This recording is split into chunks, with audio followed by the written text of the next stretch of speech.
과거, 정승초당기. 자, 유존학이라는 사람이 쓴 거고요. 고전 수필입니다. 옛집 정승초당을 둘러보고 쓰다 라고 해설이 되어 있는데, 과는 지나다 과자예요.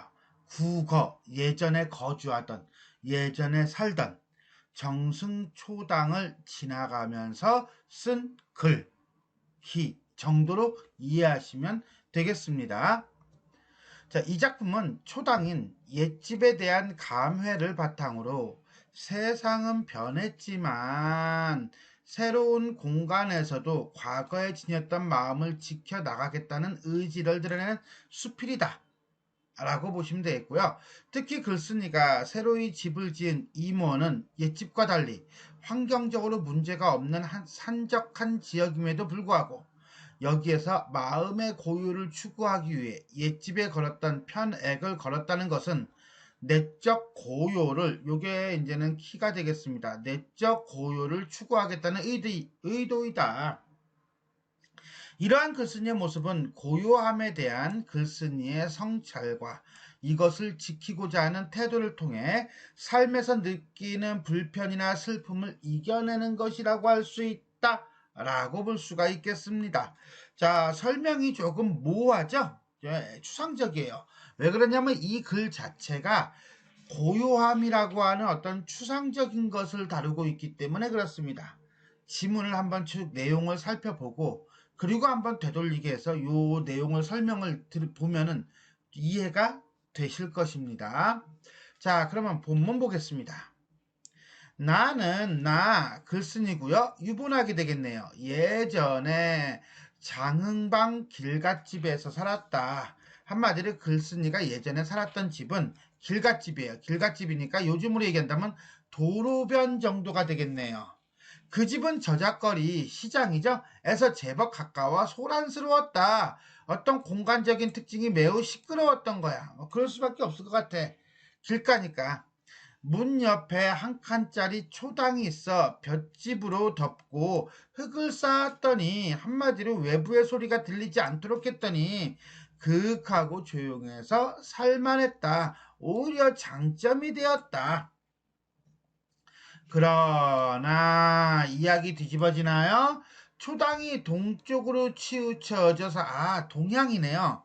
집 자체가 동향집이야. 햇볕을 받았기에 여름이면 너무너무너무 베리맨치하게 더웠다. 내가 살고 있는 집도 지금 동향 집이거든요. 완전 정동향이야.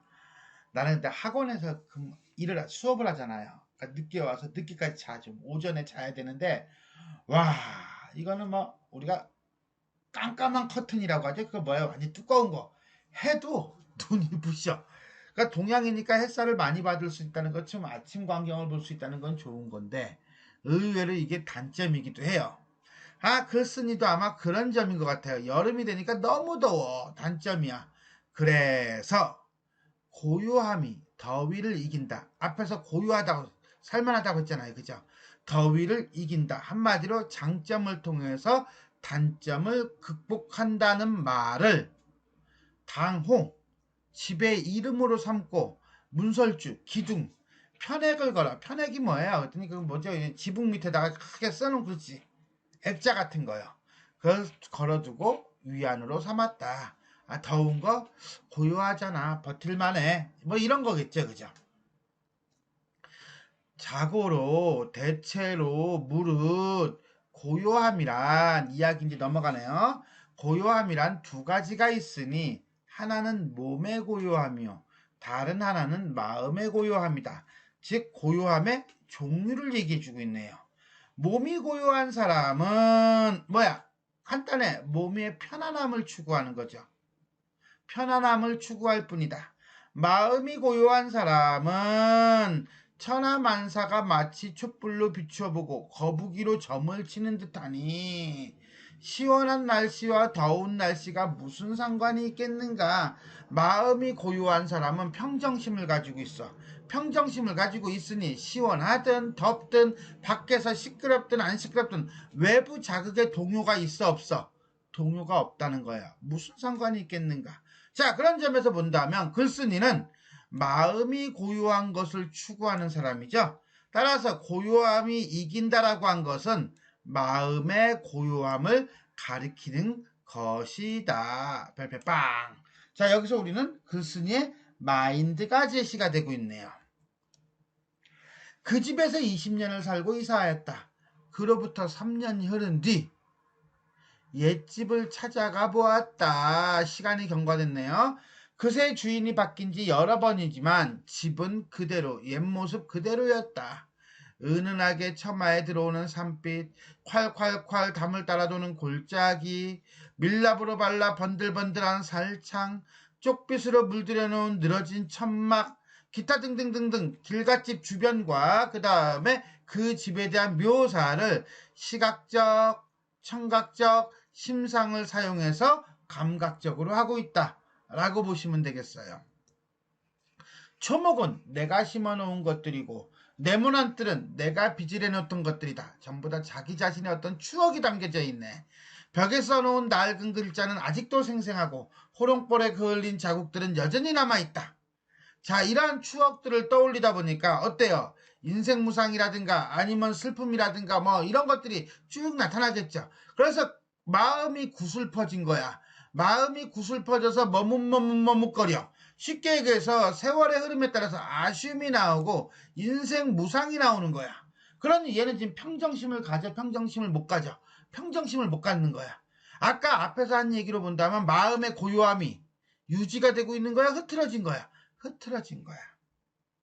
그럴 때 누군가가 위로의 말을 건넸다. 옛사람은 하늘과 땅조차 여관이라고 생각했는데 사람이 사는 집이야 당연히 여관이 아니겠느냐. 뭘 그걸 가지고 아쉬워하고 인생무상을 느끼느냐 라고 위로를 했다는 거예요. 이 집은 여관 중에서도 진짜 여관이야? 뭐 평생을 사는 것도 아니잖아. 몇 년 산 거잖아. 여관을 찾아드는 사람은, 집에 사는 사람은 침상 위에 깔개를 깔기는 하지만 내가 자려고 잠깐의 편안함을 추구하지만 머슴이 주인일 하듯 제 것이 아닌 것을 잘 알기에 뒤도 돌아보지 않고 떠난다네. 누가 집에 연연하겠는가? 한마디로 뭐예요? 그렇죠. 집에 연연하고 아쉬워하고 서글퍼하지 마라 라고 얘기하고 있는 거예요. 오라 일종의 깨달음이죠. 이건 깨달음이라고 보시면 돼요.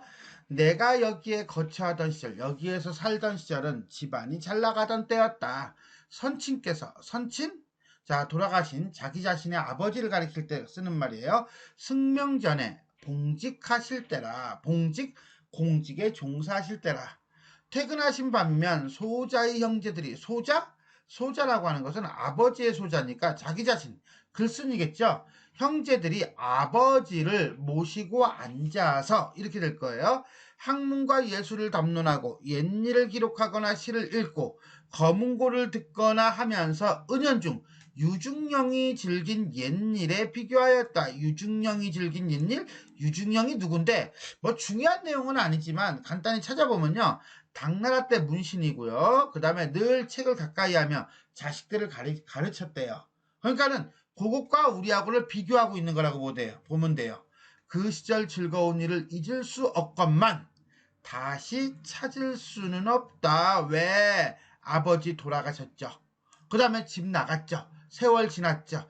결국 과거 길갓집에서의 생활에 대한 추억과 그 다음에 그것에 대한 아쉬움이죠. 서경에 이르기를 그릇은 새 것을 찾고 사람은 옛사람을 찾는다고 했다. 인용이죠. 인용을 통해서 자신의 생각을 전달하고 있고요.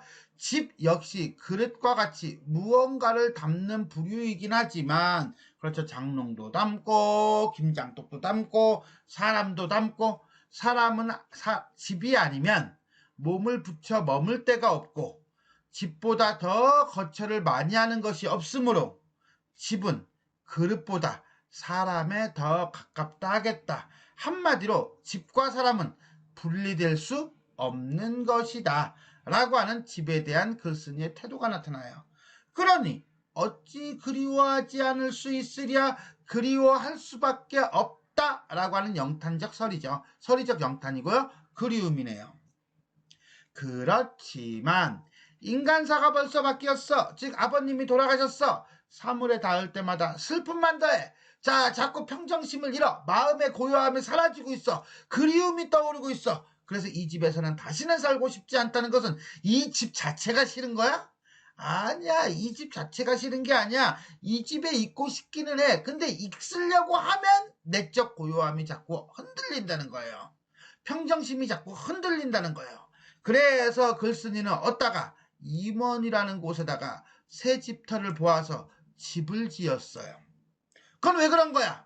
내적 고요함을 지키고 싶은 거죠. 그러나 고요함이 더위를 이긴다는 옛집에다가 달았던 편액을 걸어서 옛집에서 지녔던 뜻, 그건 바로 뭐야? 내적 고요함을 지키겠다는 의지를 계속 잊지 않으려 한다. 새 집을 지어서 이사를 하기는 했으나 그러나 정신은 그대로 간직하겠다. 그 정신이 바로 뭔데? 내적 고요함. 누군가는 임원이 이미 고요해. 여기는 조용해. 그 길갓집이 아니야. 그런데 굳이 고요함이 이긴다고 또 쓸 필요가 있는가요? 그 필요 없잖아요. 군더더기 아닌가요? 라고 말할 수 있을 거야. 나는 대답할 거다.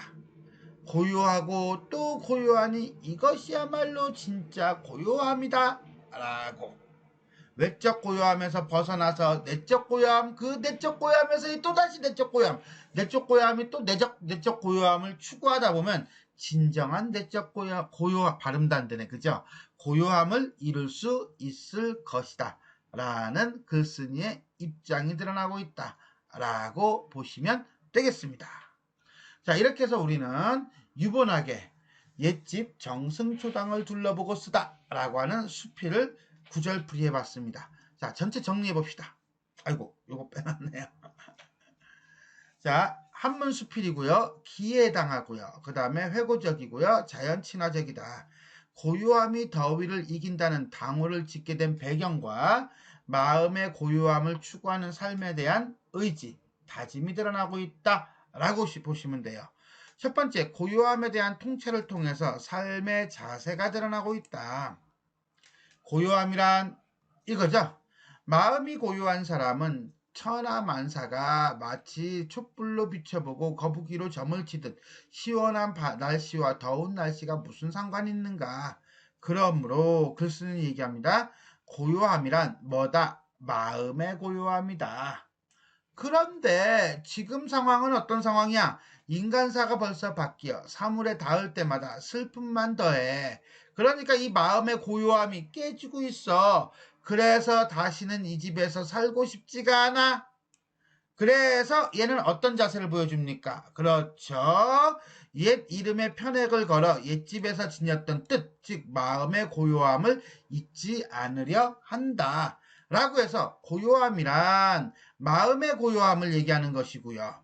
그 마음의 고요함을 계속 지키고자 하는 글쓴이의 의지, 태도가 드러나고 있다라고 보시면 되겠습니다. 감각적 심상과 유명한 책의 내용을 인용하여 자신의 뜻을 전달하고 있다라고 볼 수 있겠어요. 자, 심상을 본다면요. 요거죠. 자, 은은하게 처마에 들어오는 산빛 콸콸콸 담을 따라 도는 골짜기물, 밀랍으로 발라 번들번들한 살창, 쪽빛으로 물들여 놓은 늘어진 천막, 시각과 청각적 이미지가 드러나면서 옛집과 그 옛집 주변의 모습을 감각적으로 묘사하고 있다라고 보시면 되겠어요. 인용은 여기에 나오죠. 서경에 그릇은 새 것을 찾고 사람은 옛사람을 찾는다 라고 했다 라고 인용하면서 그러나 집보다 더 거처를 많이 하는 것이 없으므로 집은 사람에 더 가깝다 하겠다. 즉 사람과 집은 뗄래야 뗄 수 없는 관계이다 라고 하는 것을 강조하고 있다 라고 보시면 되겠습니다. 자, 이렇게 해서 우리는 유본학의 국어 정승초당기, 즉 옛집 정승초당을 둘러보고 쓰다에 대해서 살펴보았습니다. 지금까지 내용이 도움이 되셨다면 좋아요와 구독 버튼 눌러주시고요. 알람 설정 부탁드리겠습니다. 수고하셨습니다.